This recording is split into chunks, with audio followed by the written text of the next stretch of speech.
top of the tower was about the height of one of the stars on the flag, 6 feet.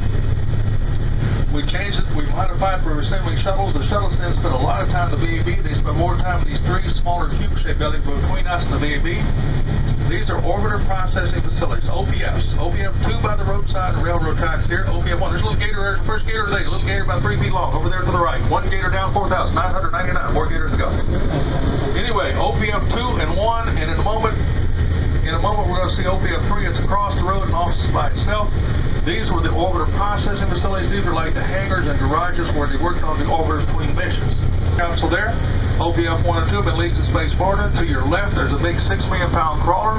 Behind the water plant, beyond the big 6 million pound crawler, there's an 8 million pound mobile launcher platform. The mobile launcher platform looks different now than from the Apollo days. Go back to the little black book again. Go to page 5, and you'll see what that platform looked like when it carried moon rockets out.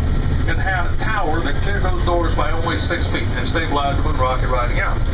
At the end of the Apollo program, we took the launch umbilical towers. That's what the tower was. The launch umbilical tower was removed. All 3 platforms were made to look like this one down the road, and they carried 135 shuttle missions to the pad. That again to the left, behind the building, you got another glimpse of the big 6 million pound crawler transporter there. And to the right, we have a life-size model of the Orion capsule, looks like sort of a shell one, and a big 80-ton test weight that would be used to test the cranes and crane operators. We'll talk about that inside. That's interesting. We can keep the top deck of the platform perfectly level. Again, this one wasn't even close to being finished, but finally they got a message from Congress that told them what they needed to know. Congress said, we told you to build the mobile launcher. You do not stop unless we tell you to stop. And they never did say stop. So if we work on launch Ares 1, this mobile launcher is nearly done. But again, in 2 to 4 years, we hope to see this thing go back to Pad B again with a second SLS rocket. And this time, the Orion capsule will carry a crew of 4 to circle the moon, pretty much recreate the Apollo 8 mission. There would be 4 tracks almost as big as our bus in each lane. It would straddle the grassy median in between. It was called the crawl bays. High Bay 2 on the far corner there on the far side. We saw from the highway. High Bay 2 was our hurricane emergency shelter for shuttles. And there were a couple of moon rockets prepared in High Bay 2, but most of the moon rockets and all the shuttles came out of these 2 high bays. High Bay 3 on the right has had all the shuttle launch, shuttle assembly equipment removed. That will be the new home to the SLS. High Bay 1 is going to become a commercial work area. So NASA will rent it out to commercial companies to launch their rockets. Took off in 73, came home in 74. Cool place to go for Christmas. And soon you'll be able to do that too. More about that later. But after the Apollo Skylab mission came down, we had one last Apollo mission. Apollo will have the Apollo Soyuz. Can be very comfortable, but it's comforting to know that statistically at least, it's the safest human launch system ever built. Now, on top of that hill we passed, that's where they put the remote control cameras. I say remote control, these are the cameras that gave me those fantastic pictures and movies and videos that looked like some complete idiot was standing right beneath the shuttle when it took off.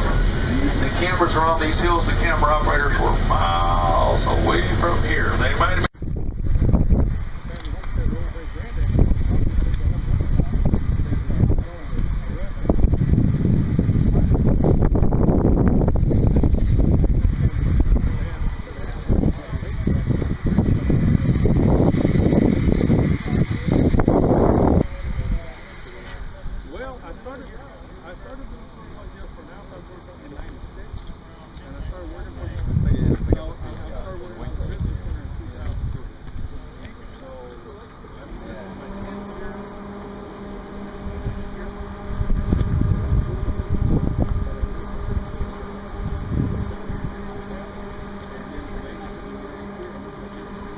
of Apollo, there were 2 big portable plane deflectors that would roll inside the plane bridge. If you look carefully, you'll notice that when we get out here and walk around, the space between the rails take the heat away, protecting whatever's beneath it.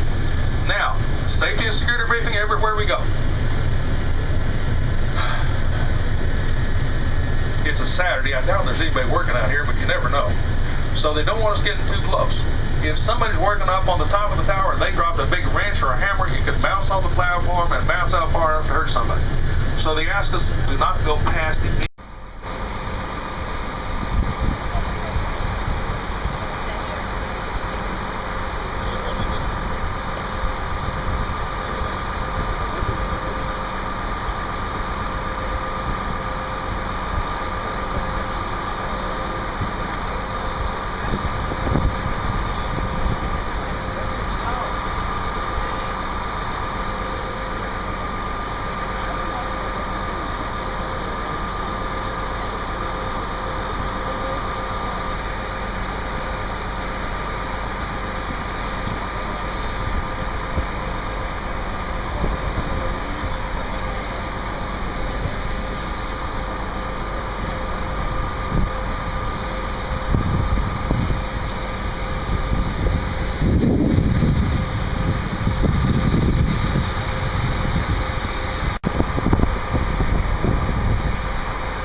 inside the bunker of the Apollo escape system.